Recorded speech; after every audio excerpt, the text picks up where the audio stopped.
My fellow Nerdkins, welcome back to another episode of That's So Nerdy. Today we have my Super Saiyan Blue Vegeta Spirit Boost Elite deck profile for you.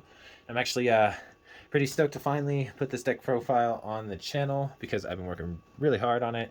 And you'll see when I show you how different this build is from all other builds. And if you watch the gameplay video that's up on the channel now, you'll actually see a little preview of how different it is. So let's go ahead and get right into the leader.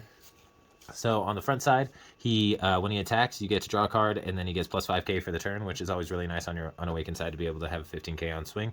And then you can awaken at 4 or less life, or when you have a red unison with specified cost of 2 or less, or not 2 or less, what am I saying? Specified cost of 2, and then you get to restand 2 energy for both of those. And then once you're awakened, you get to draw on swing, and then you give your unison with a specified cost of 2 double strikes, so it can't you can't say play out what is it, the Jiren, which is I believe a 3-drop, or any other 3 drops, and then give those double strike. Only 2 drops, so like the Cabba unison, the Master Roshi unison, the Piccolo unison, a couple other unisons. And then he's got a second auto, which you don't use as often because most people know by now not to swing into the unison when playing against this deck, but he has a once per turn Spirit Boost 1 that you get to when your opponent attacks your red unison card with a specified cost of 2, negate the attack, and then your unison gets plus 6,000 for the turn. So it just makes it a little more difficult to swing into your unison, which is why most people just don't even bother with that, and they just go for swings into your lead. But we'll go into the first unison, or actually, it's the only unison we run in the main deck. I mean, I guess that's kind of not true, but let's just talk about our unison. Shouldn't need to spend too much time on him. He's Piccolo Jr., Descendant of the King. Pretty obvious. If you need a specified cost of 2, this is the one to go with. Auto that if your opponent activates a counter skill, that's counter attack, counter play, you get to pop one of their battle cards with 15k or less power. Really, really strong. And then +1, you get to draw a card, also really strong. -2, you get to pick one of your 3 or less battle cards, and then KO all of your opponent's battle cards with power equal to or less than that card. And then you can choose to remove 2 more markers to rejuvenate. Really, really strong unison. One of the best unisons in the game. Definitely best red unison in my opinion. Some people would argue that Jiren has contention for best red unison as well, but I don't think so. Super combo, pretty basic. Raditz, 4 copies, because once you awaken... Oh, I forgot to mention, when you awaken... if you do the early awaken, you take yourself down to 5 life. So it's actually pretty easy to get yourself down to 4, especially once you've awakened it, if you use the early awaken ability. So yeah, we play 4 of the Raditz. We do sideboard a Krillin, a Dearest Friend, just for certain niche situations, because it is live as soon as the unison hits the board, and it is another card that you can stick under your unison to proc the rejuvenate ability if that's something that you're really wanting to do. And then we've got our Searcher here with Whis. He is a 3-drop, but because my leader is a red Vegeta, he is actually a 1-drop, and he makes it so I can search out either a unison or a 4k, or not 4k, excuse me, 4 energy cost or less Universe 7 card, which is a big reason why we run him in here, because if you're not seeing your unison, it's a little bit of a rougher time for this deck. Also, this is gonna help you search out some of your board removal. This is gonna help you search out some of your Spirit Boost cards. This is gonna help you search out some of a lot of pieces that you actually kind of want to see. So Whis is definitely the searcher for this deck. And then we've got 2 copies of Super Saiyan Blue Kaioken Son Goku Concentrated Destruction. Massive mouthful, but it's a 3 costs with Deflect, which is always really nice, and then it KOs all of your opponent's battle cards, not ignoring barrier, with 20k or less. So really nice board wipe right there. It gets rid of a lot of really troublesome cards. And then its second ability is its activate main, and you can pay 2 to send this card from your drop to your warp, or your hand to your drop, excuse me. Yes, you pitch this card, pay 2, pitch this card, and then you choose one of your opponent's battle cards ignoring barrier and give it minus 25k. So that's really nice for some barrier removal as well. And then we're running 3 copies of the Super Saiyan Blue Vegeta Spirit Mentor. 3 cost, deflect barrier, the auto is that you can either search out the Kaba Unison, or you can minus 30k to something, ignoring barrier. In my main deck, that's the only one that I do, is the minus 30k. And that's because in the main deck I don't run the Kaba Unison. I do, however, have it in my side deck for any matchups where I want my deck to be a little heavier. That way I still am going to see a Unison that I need to see. It's also got a second auto ability that once per turn you can Spirit Boost one, that if this card's in rest mode and your leader is being attacked, you can give your leader plus 5k for the turn. Or the turn? No, the battle. Sorry. Plus 5k for the battle. So that's really nice for some just secret extra combo power. Let's see if we can't fit this all right here. Yeah, so just some extra combo power and the Spirit Boost ability that will help you to play out the Spirit Boost Vegeta that we'll go over as soon as we get there. And then we're running one copy of Piccolo a New Ruler, because why not? I mean, it's a essentially a second SCR for the deck. Oh, I should probably say what he does for people who don't know. If you have a Unison with 3 markers on it, correct? Yeah, if you have a red Unison with 3 or more markers on it, you can play this card from your hand for free. And it gets plus 5k on swing, and blocker can't be activated against it. So really, really good. Your opponent has to counter out of that if they want to not take the damage. And he warps himself out of play after you use them, after the turn you use them. So it's kind of like an overwhelm, but he's really good for some added pressure if you're going for game. And then we got 4 copies of Yamcha Merciless Barrage, because, I mean, it's the free counterplay. Makes sense. Sometimes I cut him back to 3, like if I'm trying to run a 50-card deck, because right now I'm running 52. If I'm trying to run a 50-card deck, I'll cut Yamcha back to 3, and then I'll cut the difference in status counterattack back to 3 as well. But we'll go over that one when we get there. We're also playing 2 copies of Super Saiyan 3 Goku One Hit Wonder, because it's some more free play. Free play is always nice. Free play Yamcha, free play Piccolo, free play Goku. Always nice. But you get to free play him when you minus your opponent's battle cards by any amount of power. And then he's got an Activate Battle that you can pay 1 and send him from your drop to your warp to minus 10k?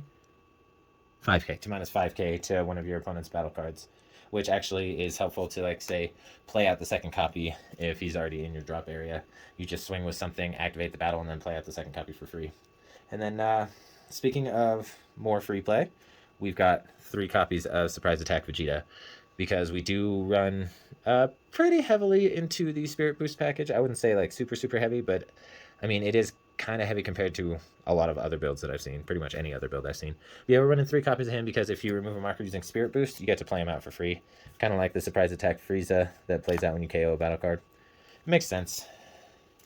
And then we've got 2 copies of Son Goku Spirit Boost Warrior. Deflect, Double Strike, Dual Attack, 20k. When it's in rest mode, this card and your leader card both get 1,000 power boost. And this has an auto of limit 1, Spirit Boost 1, that when this card is placed in the drop area from your battle area by an opponent's skill or KO'd, play this card from your drop area. So that's just more Spirit Boost ability to possibly get out the Vegeta if he's not already on the board and if you have him in your hand. That doesn't really come up that often. Honestly, you end up charging him more than you play him, because while he is good for pressure, it's still 4 energy that you're investing, and a lot of times you have better ways to spend that 4 energy. I'm not playing the other. I can never remember the name of the SR 4-drop Goku that came out in the same set. But I don't run super heavy into the combo phase, which is why I don't really play that one. That one because of his pseudo arrival ability, I guess I would say. But yeah, I'm not playing too heavy into the combo step. So playing that card out, it just doesn't really feel all that great for me, especially when I'm playing this card, Fairweather Fiend Frieza. This one, when you combo with it, you can pay 2 to play it out from your combo area. It is a 20k double striker, and when your opponent activates a counter, you get to minus 30k to something ignoring barrier, which is super strong. It is only once per turn, but it is super strong, especially paired with the Unison. If you've got both of those on the board when that ability procs, it is disgusting. There's a pretty pretty nasty play that happens in the gameplay video featuring this deck. So if you want to see what that is, go ahead and check out that video. I highly recommend it. It's this Vegeta versus Piccolo Jr. and it was really fun match to record. All right, and then we're running 2 copies of Super Saiyan Vegeta Exploiting Weakness. It's another U7 card. Most of these are U7, so Vegeta, Goku, Frieza, Vegeta, Goku, Whis, all U7 cards, which makes it really easy to search out things with Whis. The only U7 card that you can't search out with Whis is actually this one, because Whis only searches out 4 or less. And this is a 5-drop, except if your leader card is red, you can reduce the energy cost of this card in your hand by 2. But only in your hand, so it still doesn't, you still can't search it out with Whis. But it does have counterplay ability, and for 3 energy, and when you play him out, whether you play him out with the counterplay or not, but whenever you play him out, you get to minus 20k to your opponent's entire board.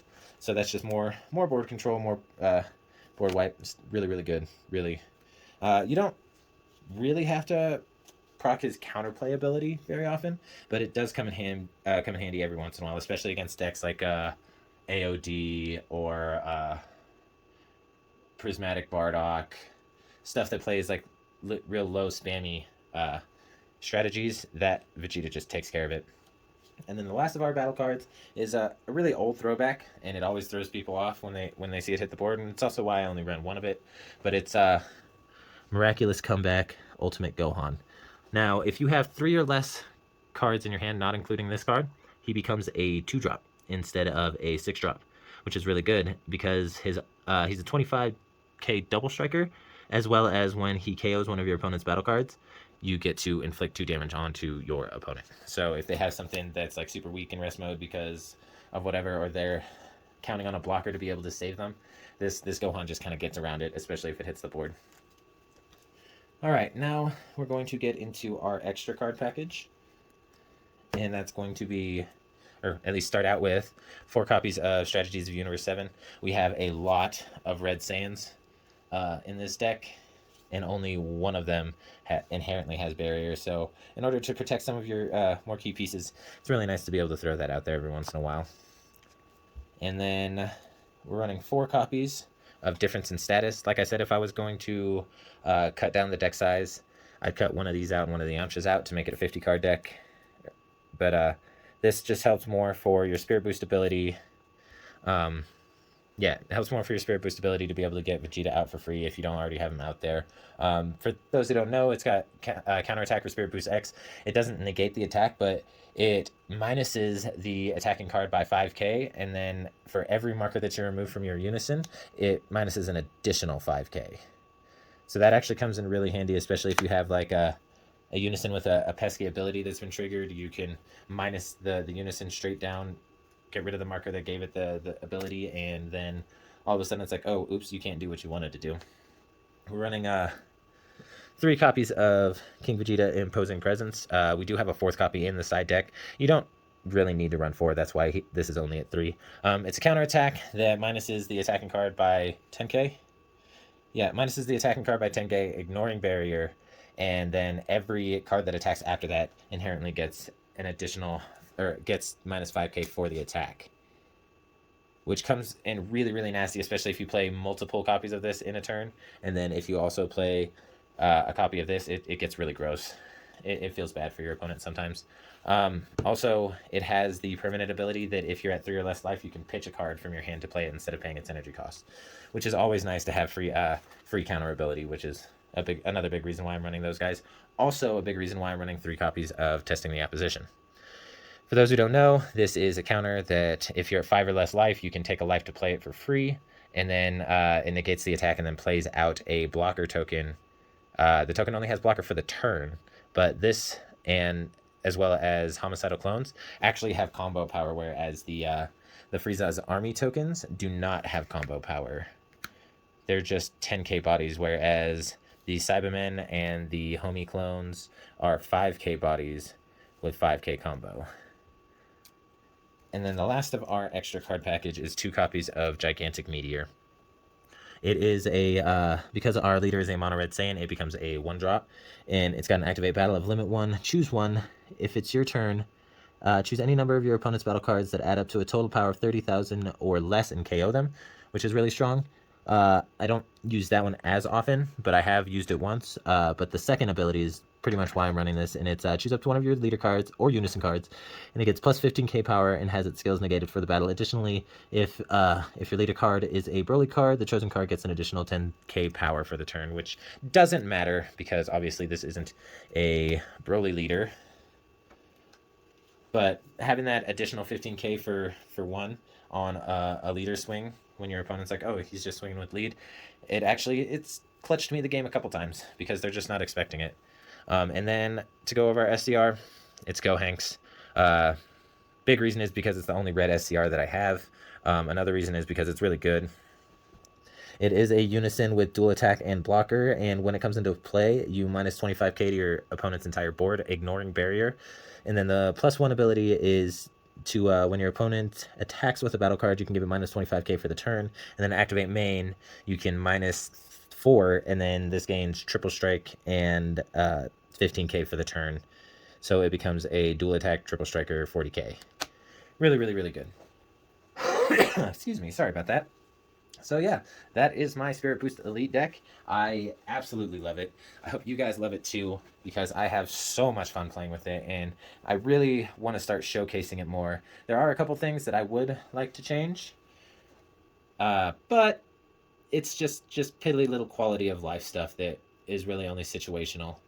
I actually really like where it's at right now. So if you like what you saw, go ahead and smash that like button, comment and subscribe, hit the post notification button. That way you can catch my videos every time they drop.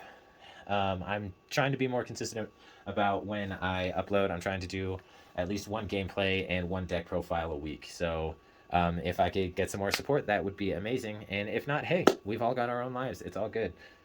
So just, keep up the good work and stay nerdy.